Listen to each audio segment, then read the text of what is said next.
রাজারহাটের নারায়ণপুরের সুপারি বাগান এলাকায় বাড়িতে বোমা বিস্ফোরণ কাণ্ডে বড় সাফল্য পুলিশের। এই ঘটনায় দুই অভিযুক্তকে গ্রেফতার করেছে নারায়ণপুর থানার পুলিশ।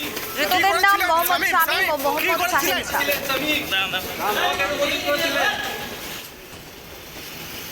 বিস্তারিত জানবো, টেলিফোনে রয়েছেন আমাদের প্রতিনিধি পলাশ। পলাশ, নারায়ণপুরে বোমা বিস্ফোরণ কাণ্ডে দুজনকে গ্রেফতার করা হয়েছে, তাদের ভূমিকা কি ছিল এই বোমা বিস্ফোরণ কাণ্ডে, কি জানা যাচ্ছে এবং তাদের কোথা থেকে গ্রেফতার করা হয়েছে, কোথাকার বাসিন্দা তারা? দেখো, রাজারহাট নারায়ণপুর সুপারি বাগান এলাকায় বাড়িতে যে বোমা বিস্ফোরণ ঘটেছে তার সেই ঘটনায় দুজনকে গ্রেপ্তার করেছে নারায়ণপুর থানার পুলিশ।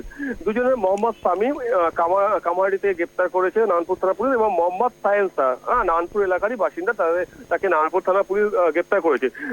প্রথমে বলে রাখি, এই মোহাম্মদ শামীম তিনি সপ্তাহখানেক আগে দক্ষিণ নারায়ণপুর এলাকায় সুপারি বাগানে ভাড়াতে আসে এবং তাকে ভাড়া দেখে দেয় এই দ্বিতীয় যে ধরা পড়েছে মোহাম্মদ সাহিল শাহ।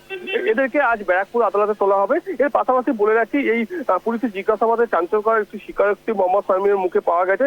এই ঘটনায় মোহাম্মদ শামীমকে জিজ্ঞাসাবাদ করে এই ঘটনার মূল অভিযুক্ত মোহাম্মদ নামাজিজ ওরফে নওয়াজি সিদ্দিকীর নাম উঠে এসেছে। এই নওয়াজি সিদ্দিকীর কথাতেই বোমা আনা হয়েছিল বা মজুত করা হয়েছিল। মূলত যেটুকু জানা যাচ্ছে পুলিশ সূত্রে, যে এই নওয়াজি সিদ্দিকী ফান্ডিং দিয়েছিল, ঘর ভাড়া এবং যাবতীয় ফান্ডিং দিয়েছিল। এই নওয়াজি সিদ্দিকী এই মুহূর্তে পলাতক, তার খোঁজে বিভিন্ন জায়গায় তল্লাশি চালাচ্ছে পুলিশ। পাশাপাশি এই ঘটনার পেছনে বড় কোনো মাথা আছে বা রয়েছে, এমনটাই প্রাথমিক অনুমান নারায়ণপুর থানা পুলিশের এবং বিধাননগর পুলিশের। প্রাথমিক তদন্তে কি জানা গিয়েছে, কি উদ্দেশ্যে ওই বাড়িতে বোমা তৈরি বা মজুত করা হচ্ছিল?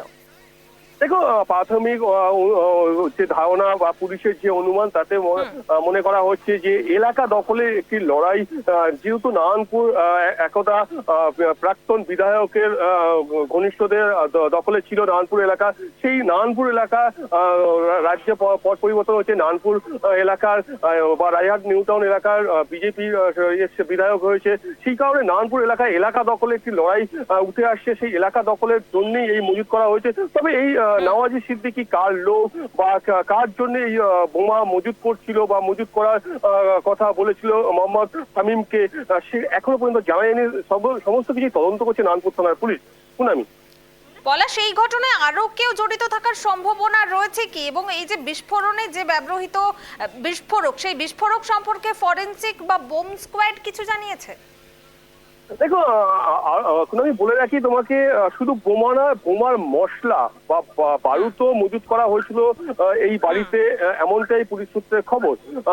এই যে নওয়াজি সিদ্দিকী নাম উঠে এসে মোহাম্মদ শামীমকে জিজ্ঞাসাবাদ করে, এরপর এই নওয়াজি সিদ্দিককে পুলিশে নাগালে পেলে বা পুলিশ গ্রেপ্তার করলেই জানা যাবে যে এই পিছনে মাস্টার মাইন্ড কে আছে বা এর পিছনে কার ইঙ্গুলি হেলনে এই ঘটনা ঘটেছে বা বোমা মজুত করা হচ্ছে, সমস্ত কিছুই জানা যাবে। শুনানি। বেশ, ধন্যবাদ পলাশ। অর্থাৎ রাজারহাটের নারায়ণপুরের সুপারিবাগান এলাকায় বাড়িতে বোমা বিস্ফোরণের ঘটনায় তদন্তে বড় সাফল্য পেল পুলিশ। এই ঘটনায় দুই অভিযুক্ত মোহাম্মদ শামীম ও মোহাম্মদ সাহিল শাহকে গ্রেফতার করা হয়েছে। একজনকে কামারহাটি এবং অন্যজনকে নারায়ণপুর এলাকা থেকে ধরা হয়েছে। আজ ধৃতদের ব্যারাকপুর আদালতে তোলা হবে এবং তদন্তকারীদের লক্ষ্য ধৃতদের জিজ্ঞাসাবাদ করে বিস্ফোরণের নেপথ্যের কারণ, বোমা তৈরির চক্র এবং এর সঙ্গে আরো কেউ জড়িত কিনা সেই সমস্ত তথ্য সামনে আনা।